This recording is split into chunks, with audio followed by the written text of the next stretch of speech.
Tasya, welcome back to my YouTube channel. Kali ini kita bakal ngobrol-ngobrol aja, santai, karena beberapa temen sih pernah DM aku pas nggak keterima kayak, gue nggak keterima, sedih banget deh gitu. Sebenarnya nggak perlu yang sedih-sedih gimana, karena there's always rainbow after the rain kan. Jadi keep on watching, jangan lupa kasih aku like, comment, share, dan subscribe buat dukung channel ini. Dan langsung aja ke videonya.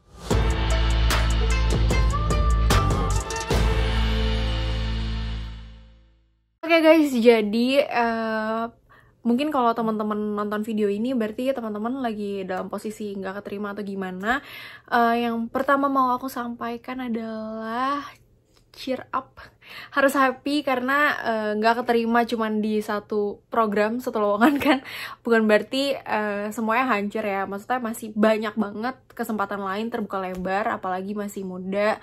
Dan ini kan cuman persoalan kuliah ya, banyak kuliah tempat lain. Mungkin kalau teman-teman kayak gue harus dapat beasiswa tempat lain pun masih banyak yang kebuka gitu. Jadi jangan sedih teman-teman. Dan di sini aku pengen encourage teman-teman aja. Kalau emang nggak keterima di sini, berarti ya rezekinya teman-teman aja yang bukan di sini. Maksudnya semua orang punya jalannya masing-masing buat bisa mencapai tujuan atau mencapai kesuksesan. Ada yang lewat jalur A, ada yang lewat jalur B.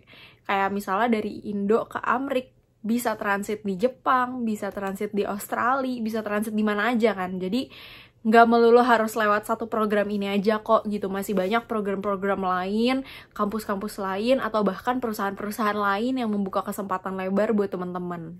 Kenapa aku pengen sharing ini? Mungkin ada teman-teman yang kayak, ya lo enak ngomongnya, lo kan keterima gini-gini, lo kan udah lulus gini-gini. Enggak. Jadi kayak setiap orang pasti pernah ngalamin kegagalan ya. Mungkin kegagalan lo adalah gagal di keterima program yang lo pengenin, tapi kegagalan orang lain ada apa enggak? Ya ada-ada aja sih. Ada yang gagal keterima kerja di perusahaan impiannya, ada yang gagal masuk sekolah impiannya, ada yang gagal dalam membangun usaha impiannya. Jadi nggak melulu kayak gagal ini tuh kayak the end of your journey gitu. Dan aku happy banget kemarin buka DM. Jadi aku emang suka chattingan via DM. Jadi kalau teman-teman pengen curhat, silahkan DM aku aja di Instagram @jennytanwijaya. Nanti ditulis kali ya, kalau nggak di description box juga udah ada sosmed aku.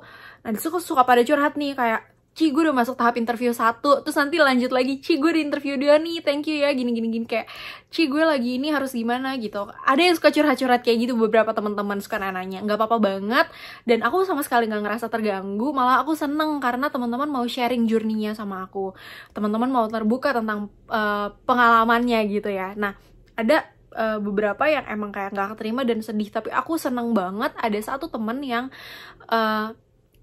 nggak keterima, emang, tapi terus aku bilang, nggak apa-apa, cheer up aja, kesempatan terbuka lebar di luar sana, kamu masih muda, masih banyak hal-hal yang bisa kamu explore, kampus-kampus lain. Dan ternyata dia keterima di DKV, di kampus lain. Dan aku kayak, iya, lo nggak keterima, dan gue happy lo keterima di DKV. Kenapa? Karena lo berarti tipikal anak art yang perlu explore, yang perlu keleluasaan, dan nggak bisa dikekang gitu. Jadi kayak, kenapa lo nggak keterima di sini? Karena emang bukan jalan lo. Kalau lo dipaksain buat masuk ke program ini yang kayak harus dikekang, lo nggak bisa ya berekspresi bisa, tapi mungkin sangat terbatas dengan segala peraturan dan dengan segala jadwal gitu. Apakah lo akan enjoy nantinya? Gue yakin kalau tipikal anak yang kayak gini, lo akan jauh lebih enjoy ketika lo kuliah di kampus lain. Ketika lo ambilnya apalagi bisa di art, bisa di DKV, lo benar-benar bisa express yourself gitu loh. Jadi sebenarnya ketika lu nggak keterima tuh bukan berarti lu nggak worth atau gimana, tapi simply karena profile lu bukan profile yang dicari gitu aja. Mungkin kalau ada beasiswa dari perusahaan lain, kayak misalnya dari digital agency, dari startup, mungkin ada yang ngadain beasiswa juga, gue nggak tahu. Kayak mungkin lu bakal yang jadi number one, lo yang bakal dipilih. Kenapa? Karena itu profile lu yang cocok sama profile yang mereka cari. Jadi semangat teman-teman, kalau misalnya emang belum keterima, jangan sedih, sama sekali jangan sedih. Dan ada satu cerita lagi, ini bukan adik kelas aku sih, tapi kita dari kecil main bareng. Jadi orang tua kita kebetulan deket gitu ya, mami-maminya tuh kayak, tahu kan geng-geng arisan mami-mami. Nah kita geng arisan anak-anak. Jadi kita anak-anaknya gitu suka main bareng. Nah si dede ini, dia beberapa tahun di bawah aku, sempat apply juga buat PPA. Tinggal deket aku, dan maminya suka curhat sama mamiku. Jadi kita tau lah ya kurang lebihnya. Dan dia pernah nanya-nanya gitu maminya. Terus nggak keterima PPA gitu. Kayak gak usah sedih, santai. Kenapa? Karena ketika dia nggak keterima PPA, dia kuliah di kampus lain swasta, terus malah jadinya di situ dia bisa build bisnis, bisa fokus di bisnisnya, dan bahkan sebelum dia lulus kuliah pun bisnisnya udah grow really well, teman-teman. Jadi mungkin kalau teman-teman yang nggak keterima, kesempatan lain tuh banyak banget. Kuliah di kampus lain, punya bangun bisnis, networking, pengalaman lain, atau bahkan bisa explore diri kalian yang cari passion dan sebenarnya purpose kalian in this life tuh apa, jadi apa, harus berdampak di bidang apa. Oh iya, sama mungkin teman-teman yang punya pengalaman gagal dan bisa masuk di tempat lain, boleh sharing di kolom komentar supaya teman-teman yang lain bisa bisa lebih bersemangat gitu loh, bisa lihat kayak ternyata kesempatan lain tuh emang banyak. Dan ini menurut aku ya, kegagalan bukan cuma untuk satu program khusus yang sering kita bahas aja sih. Kegagalan dimanapun, kayak teman-teman yang gagal SNMPTN, aku emang gak pernah ngerasain, tapi percaya deh, ketika kita gagal ditempatkan di suatu posisi, di suatu kampus, di suatu apapun yang ingin kita achieve, ya mungkin harus kita coba lagi, harus kita berusaha lagi. Tapi kalau enggak, ya berarti mungkin emang jalan kita bukan di situ, kita harus explore di hal lain. Gitu aja sih, kayak daripada maksain hal yang gak cocok bertahun-tahun, kalian jadi buang waktu.